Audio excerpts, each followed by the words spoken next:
안녕하세요. 에이스입니다. 지난 12월 30일 전광훈 씨가 1심 재판에서 무죄 판결을 받고 풀려났습니다. 한 번 구속되었다가 보석으로 풀려난 뒤 다시 무리를 일으켜 재구속된 전광훈 씨의 1심 재판에서 공직선거법 위반과 명예훼손 혐의가 모두 무죄 판결을 받은 것입니다. 이번 재판을 전담한 허선아 판사는 지난번 전광훈 씨를 보석으로 풀어주었던 바로 그 판사인데요. 1심 재판에서 전광훈 씨의 무죄를 선고하며 두 번이나 전광훈 씨의 손을 들어주었습니다. 솔직히 개인적으로 재판부의 판결이 꽤나 당황스러운 것이 사실입니다. 왜냐하면 판결문의 내용도 내용이지만 이 판결은 훗날 다시 불거질지 모를 많은 일들에 대해 면죄부가 될 판결이기 때문입니다. 먼저 공직선거법 위반과 관련하여 허선아 판사는 이렇게 말합니다. 전광훈 씨가 자유한국당을 비롯한 자유우파 정당을 지지해달라는 발언을 한 사실은 인정하지만 당시 총선 후보자가 결정되지도 않은 상황에서 정당을 지지해달라고 호소한 것을 공직선거법에서 규정하는 선거운동으로 볼 수 없다고 판단했다. 또 자유우파 정당이라는 의미 자체가 추상적이고 모호해 실제 정당을 명확히 특정할 수 없다고 판결했습니다. 허선아 판사는 문재인 대통령과 정부, 다른 공직자들을 향한 전광훈 씨의 명예훼손 혐의에 대해서도 국가안전보장 및 질서 유지 등을 위해 일정한 범위에서 표현의 자유를 제한할 수는 있으나 자유로운 의사표현과 활발한 토론이 보장되지 않으면 민주주의가 존재할 수 없으므로 표현의 자유는 곧 민주사회의 근간이라고 하면서 전광훈 씨에 대해 무거운 법적 책임만이 그 해결책은 아니다 라고 무죄 판결을 내렸습니다. 쉽게 말해서 표현의 자유이기 때문에 민주주의 사회에서는 무죄다. 이렇게 판결을 내린 것인데 이 판결이 왜 문제인지를 살펴볼게요. 먼저 명예훼손에 대한 부분인데요. 사실 2000년대 이후 어떤 정권에서든 대통령과 정부, 정치인들에 대한 풍자와 비난, 선동은 있어 왔기 때문에 표현의 자유라는 큰 틀에서 넘어갈 수도 있습니다. 한 가지 확실한 건 이제 길거리에서 마이크를 잡고 저나 여러분이 수백 명, 수천 명의 사람들 앞에서 문재인은 간첩이다. 문재인이 대한민국을 공산주의로 만들려고 한다. 정부 인사들은 빨갱이다. 문재인이 코로나를 데려왔다. 문재인은 하나님이 심판해서 심장마비로 데려갈 것이다. 이렇게 외치고 선동해도 무죄라는 사실입니다. 정권이 바뀌어도 과연 이런 판결이 계속 나오게 될까요? 그러나 이보다 더 우려되는 것은 공직선거법 위반입니다. 일부 대형교회 목사들의 권위는 가히 하나님과 맞먹는 수준이라고 봐도 틀린 말이 아닙니다. 그 중에서 특히 목사들은 자신들이 하는 설교가 하나님 말씀의 대언이라고 주장을 해요.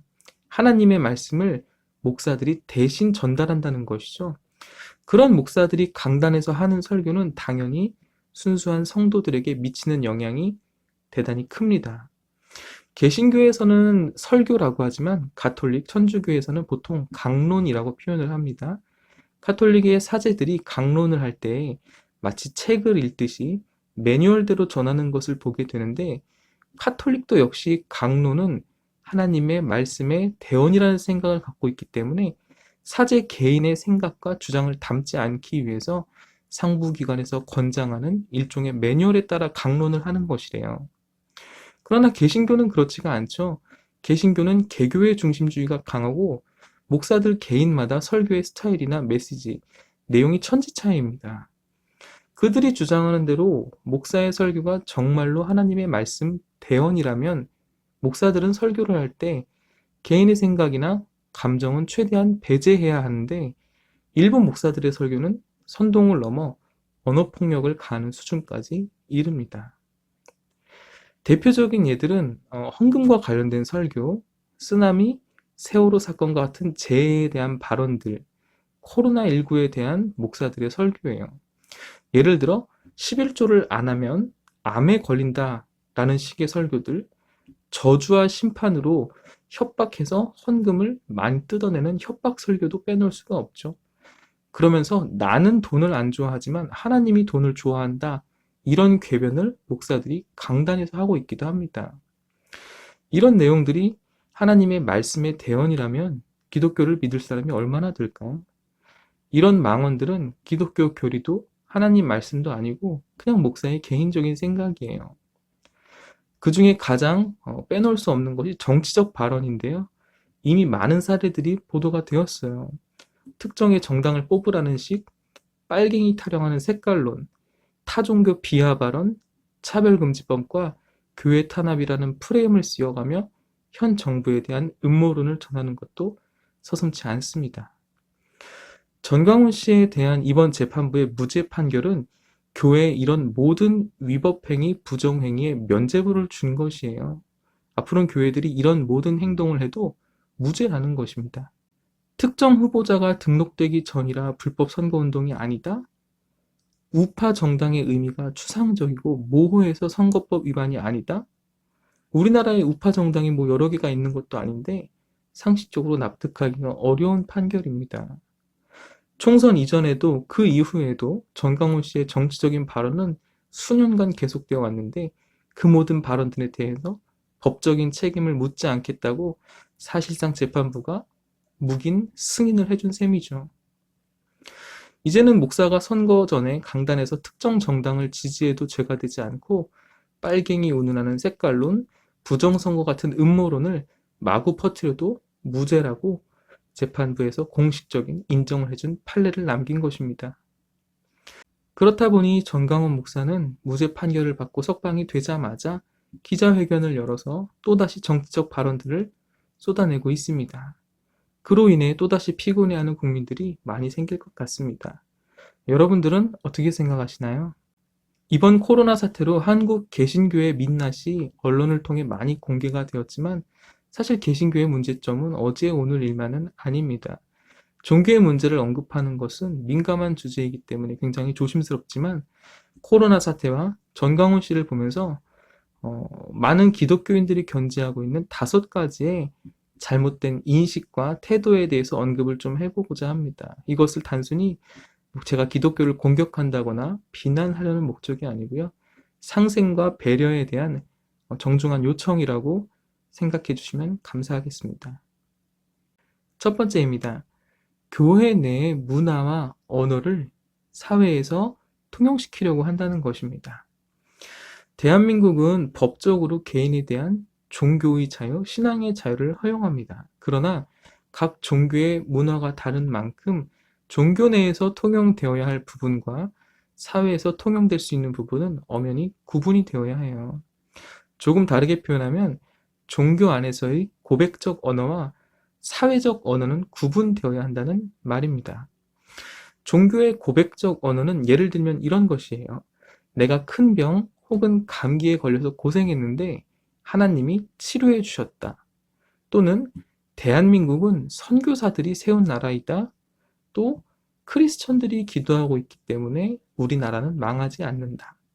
또는 크리스천들이 기도했기 때문에 하나님이 축복해 주셔서 우리나라가 이렇게 잘 사는 나라가 되었다. 라는 표현들이죠. 일반인들이나 타종교인들, 무교이신 분들이 들으면 매우 황당한 말이지만 이런 식의 말들은 교회 내에서 또 목사들의 설교에서 아주 흔하게 들을 수 있는 표현들입니다. 큰 병에 걸렸다가 나은 것은 의사들의 수고와 발전한 의료체계의 공이 큽니다. 일반 감기는 보통 잘 먹고 잘 쉬고 안정을 취하면 시간이 지나서 자연 치유되는 경우가 많죠. 우리나라가 이렇게 잘 사는 것, 또 망하지 않는 것은 대한민국 사회 각계층의 국민들이 열심히 땀 흘려 일구어낸 결과입니다. 이런 일들은 크리스천들의 기도 때문인지 하나님의 축복 때문인지 확인하거나 증명할 길이 없어요. 종교라는 울타리 안에서는 같은 사상을 가진 구성원들끼리만 공유 가능한 신앙 고백적인 차원으로 가능한 발언들이에요.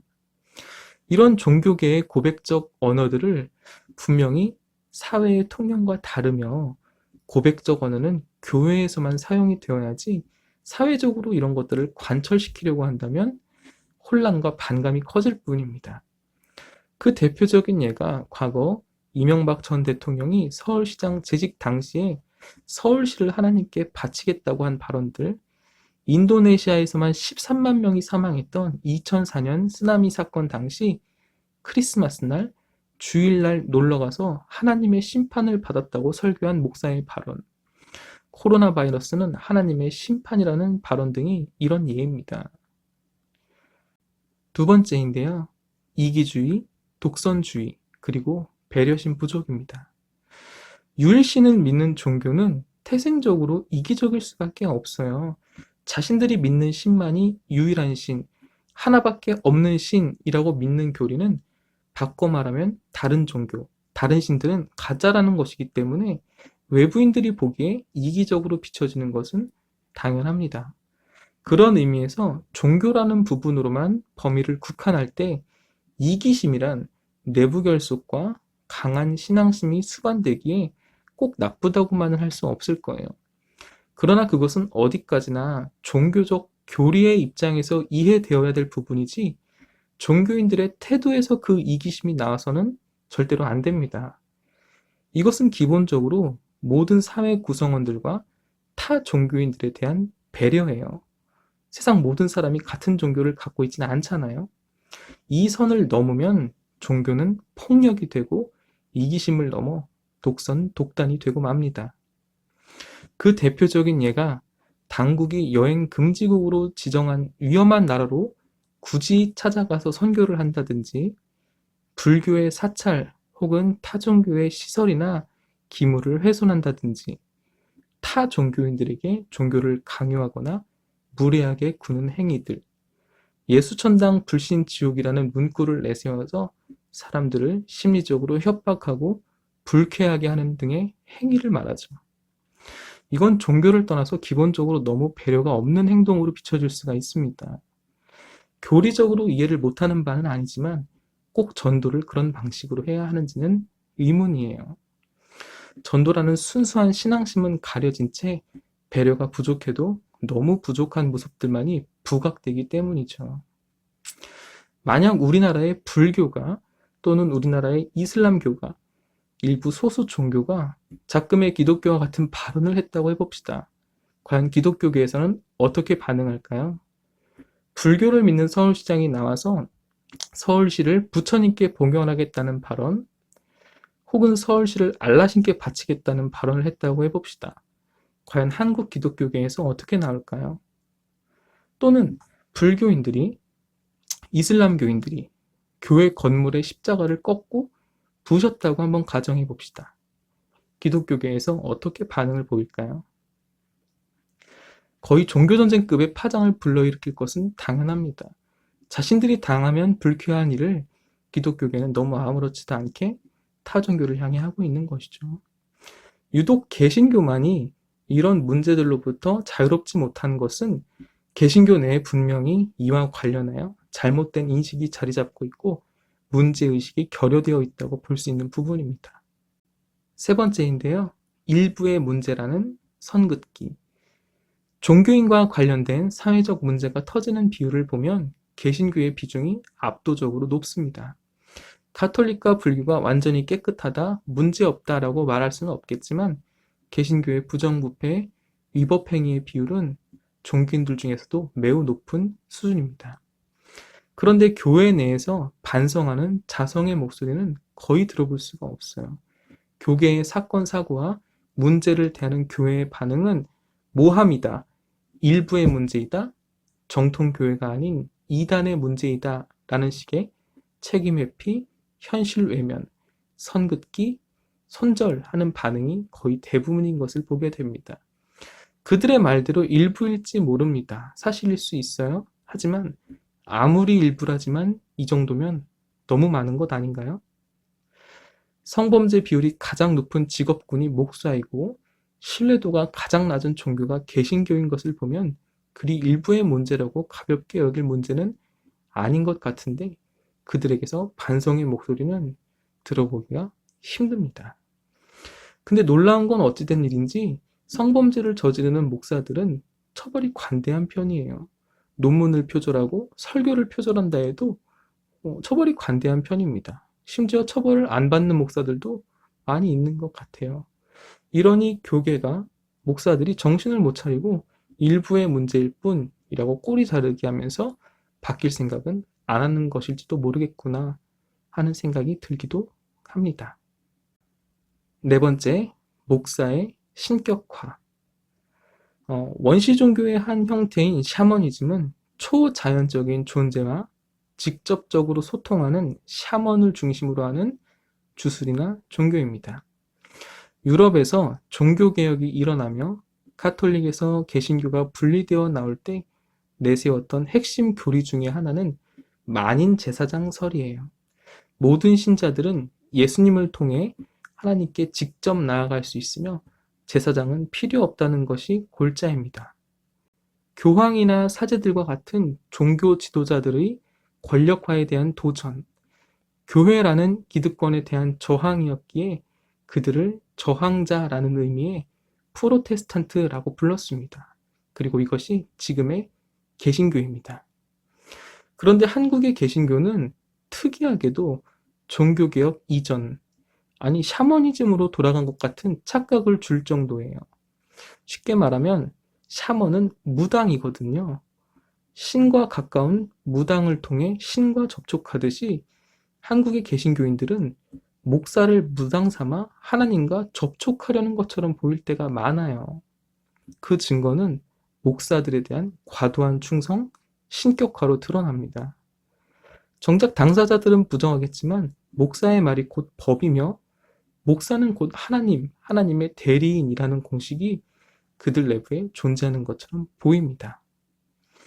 개신교가 종교개혁을 통해서 카톨릭으로부터 분리되어 나온 종교개혁의 핵심 교리인 만인 제사장설에 의하면 목사나 일반 성도나 역할의 차이일 뿐 상하 수직 관계가 아니거든요.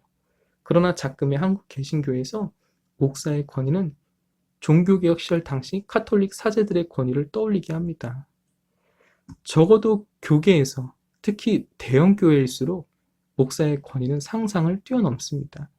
어떤 불법을 저질러도 옹호해주는 호위부대와 같은 성도들이 있고 목사에게 불법에 대해, 부정에 대해 항의하고 이의를 제기할 경우 바로 사탄 혹은 이단의 분탕질로 몰릴 수도 있고 음의 세력으로 매도당할 것도 감수해야 합니다.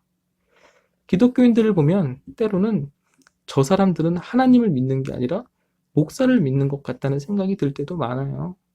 교회에서 행해지는 제자 훈련이나 성도 교육 같은 프로그램들은 예수님의 제자로 훈련받는 것이 아니라 목사의 제자로 훈련받는 경향이 강하다는 비판도 있습니다. 목사를 맹목적으로 추종하고 신격화하는 일만 없어도 교회의 여러 문제들이 상당 부분 해결될 수 있지 않을까 하는 생각을 해봅니다. 다섯 번째, 심각한 언행 불일치. 앞서 언급한 네 번째 문제는 필연적으로 심각한 언행 불일치의 문제를 낳게 됩니다. 신격화된 목사들은 일반인들이 생각하는 것보다 훨씬 큰 혜택과 경제적 수입을 거두게 됩니다. 목사라고 해서 꼭 가난하게 살아야 한다는 규정이 있는 것은 아니지만 목사가 성도들 이상의 수준으로 연봉을 받고 혜택을 누리는 것도 적절해 보이지는 않습니다. 목사들이 전하는 예수님은 두 벌 옷도 갖지 않고 머리 둘 곳도 없으실 만큼 검소한 삶을 사셨습니다. 당시 사회의 소외계층이라고 할 수 있는 고아와 과부, 세리와 창녀들의 친구를 자처하셨고 중앙보다는 지방, 주류보다는 비주류를 더 가까이 하시며 체제 순응이 아닌 체제 변혁에 가까운 삶을 사신 인물입니다. 당시의 기득권 세력들에게는 날선 비판을 하고 미움을 받으면서도 가난하고 무지한 군중들의 요구는 외면하지 않으셨습니다. 적어도 한국 대형교회의 목사들에게서 보이는 모습은 그들이 전하는 예수님의 모습과 닮은 부분을 거의 찾아볼 수가 없어요. 좋은 양복을 입고 좋은 차를 타고 다니며 어딜 가나 경호원들이 따라붙고 성도들의 환호와 귀빈 대접을 받는 목사들의 모습, 어디에서도 낮고 천한 곳을 찾아다니셨던 예수님의 모습이 아니라 장사꾼의 모습이 보이는 것 같아 안타깝습니다.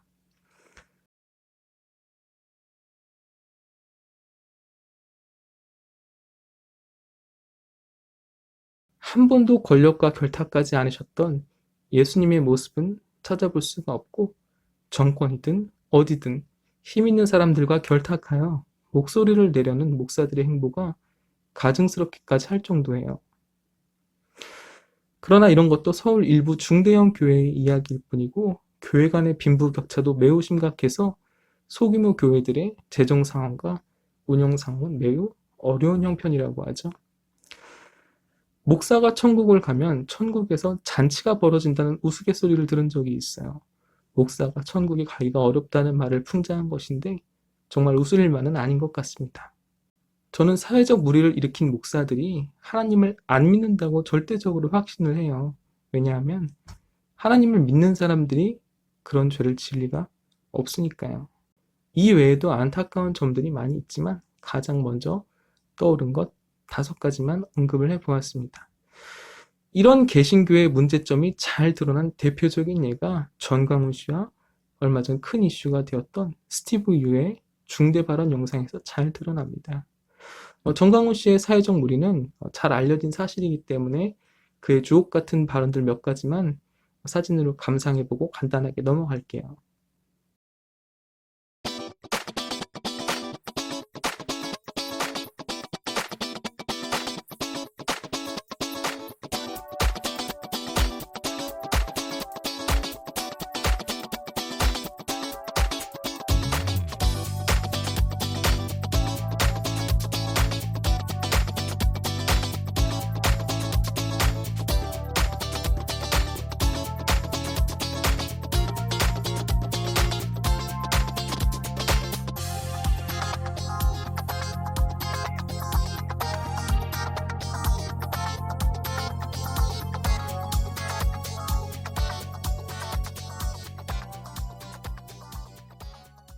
네, 정말 다시 봐도 정광훈 목사님의 이 발언들, 주옥 같은 발언들은 정말 레전드인 것 같습니다. 정말 할 말은 많지만 하지 않겠습니다. 바로 스티브 유 이야기로 넘어갈 텐데요. 스티브 유의 영상을 보면 기독교 신앙과 마인드로 똘똘 뭉친 인물이 얼마나 현실을 왜곡하며 살아가게 되는지를 잘 보여줍니다. 스티브 유의 발언을 몇 가지 보도록 할게요. 우리나라가 선교사의 피로 세운 나라라고 합니다. 우리나라라고 하네요. 미국 사람 아니었나요? 네. 젊은이들의 기도로 대한민국이 망하지 않고 있다고 해요. 현 정부가 기독교와 교회를 탄압하고 인권 운운하며 예배를 방해하고 있다고 합니다. 예배를 방해하는 게 아니라 코로나 방역으로 인해서 대면 예배를 중단한 건데 기독교와 교회를 탄압한다고 표현을 하고 있고요. 자신은 박근혜 대통령 탄핵 당시 통곡을 하고 울었으며 죄 없는 한 나라의 대통령을 촛불 쿠데타로 탄핵시키는 것이 말이 되냐고 되묻습니다. 미국 대선은 100% 부정선거로 이미 밝혀졌대요. 스티브 유의 주장입니다. 그리고 한국의 4.15 총선도 조작된 부정선거라고 말을 합니다. 한 가지만 더 보면 현 정부가 공산화를 주도하고 있으며 현 정부 위정자들을 향해서 하나님의 심판이 기다리고 있다라고 합니다. 스티브 유는 이에 더해서 거의 울먹이듯이 분노하면서 정치적인 발언들을 쏟아냅니다. 저는 그들이 말하는 애국이 무엇인지, 그들이 말하는 신앙이라는 것이 무엇인지 잘 모르겠어요. 의심을 하게 되는데 잘 모르겠습니다. 정치적인 발언이야 개인의 자유니까 언급하지 않겠지만 정치적이든 종교적이든 이 미국인의 주장은 영상의 후반부로 갈수록 사실에 근거하지 않은 추측과 음모론, 현실 왜곡, 꽉 막힌 기독교의 고백적 언어로 일관되게 진행이 되고 있습니다. 송상호 목사가 쓴 우리 아이 절대 교회 보내지 마라 라는 책이 있는데요. 이 책에서 아이를 교회에 보내지 말아야 할 10가지 이유를 설명하고 있는데 전부 동의할 수는 없지만 나름의 일리가 있는 내용들이 있습니다. 그 중에 첫 번째 이유가 역사의식이 제로가 된다. 두 번째 이유가 합리적인 사람이 되기 어렵다. 네 번째 이유가 종교 바보가 따로 없다. 7번째 이유가 남을 배척하는 꼴통이 된다. 9번째가 세뇌당한다. 라는 항목인데요. 물론 이 책의 전체적인 내용과 전체적인 주제는 조금 다르긴 하지만 어쨌든 이 목사님이 말하는 이 책의 좋은 표본이 바로 스티브 유가 아닌가 생각이 듭니다. 가족끼리도 해서는 안 된다는 정치 이야기, 종교 이야기를 다루다 보니 저의 영상이 불편한 분들도 계실 텐데요. 동의를 하든 비판을 하든 영상을 보는 여러분들의 자유겠지만 해당 주제들에 대해서 한 번쯤 더 생각해보는 기회가 되기를 바라봅니다. 베스트셀러 연탄길이라는 책의 작가 이철환님은 내 생각이 틀릴 수도 있겠구나 라고 생각하고 인정하는 사람은 더 성숙할 수 있다고 말한 적이 있어요. 맞는 말입니다. 저 또한 제 생각이 틀릴 수도 있다고 인정하고 잘못된 부분들에 대해서는 겸허하게 받아들이도록 하겠습니다. 민감한 주제들이라고 해서 음성화하고 덮어두기보다 오히려 오픈해서 더 나누고 생각을 해본다면 영상을 올리는 저도 또 영상을 보는 여러분들도 한 걸음 더 성숙해질 수 있게 될 것이라고 생각합니다. 기독교에 대한 비판의 소리를 조금 담았는데요. 정말 기독교가 이런 자성의 소리를 내면서 정말 그들의 표현대로 세상의 빛과 소금이 되는, 또 세상을 위해 기도하는 참 종교로 거듭나기를 바라봅니다. 시청해주셔서 감사합니다.